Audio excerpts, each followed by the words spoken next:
mihim te hen gan chaho a kun zenga jong zildo thei ding thil tam ta nei ve nei ne khat ne chun ka pi khano atui oplai hen hung chom la en ken jong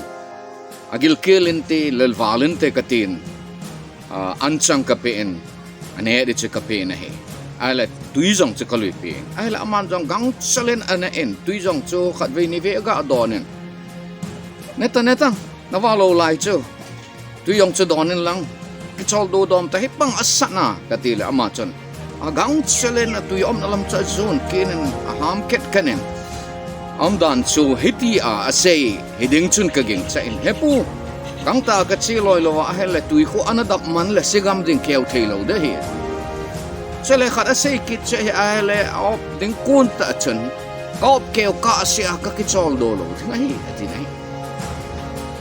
a cha hen atui hi rom pena ni som ni le ni khat hi op hi he che a u tui op sunga hi ama hen amoda ha la le lo hi izamati a khop wal ding le ni zo ham alo ni tum zo ham hung chom la ji a anne ding chaga hola tui don ding chaga la gang chala ga op ki ji ka ngai tu en he che ni som ni le ne khat ni som ni le ni soma cha a tui cha keu teitei dinga sale dap le a cha man a ha aza a cha op ji ni he che tu si mga kuna Ahpin atui OPKEO te ding ti angai tu again te ding ha sa ding kho salova ni som ni le ni khat ni som ni le ni a op bi ingai tu a hele e ho a ding a jong kizil do te ding o minai me min ilung thima to do dinga idei itup til a umzi nai he che til itup ho chu gang chela lo ling lo loi o minai Ahpin atui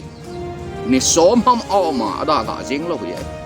akeo KAHSE akeo na ding ni kho lun KAHSE chaman gunchutah akil thu adang cha tu sat thu ta chu op khum ye chati hele mi hi min jong etil tup khat chu Lolhinna te na dinga chu Ahpin gen te ta op ma OPKEO jing banga chu etil tup chu hung Lolhinna ten dinga chu gen te ha sa ki chalo hila itil tup khat to do te na dinga chu lung lut ta lung gela teng le lung lut ta thil gona teng le thanom ta ki pa ta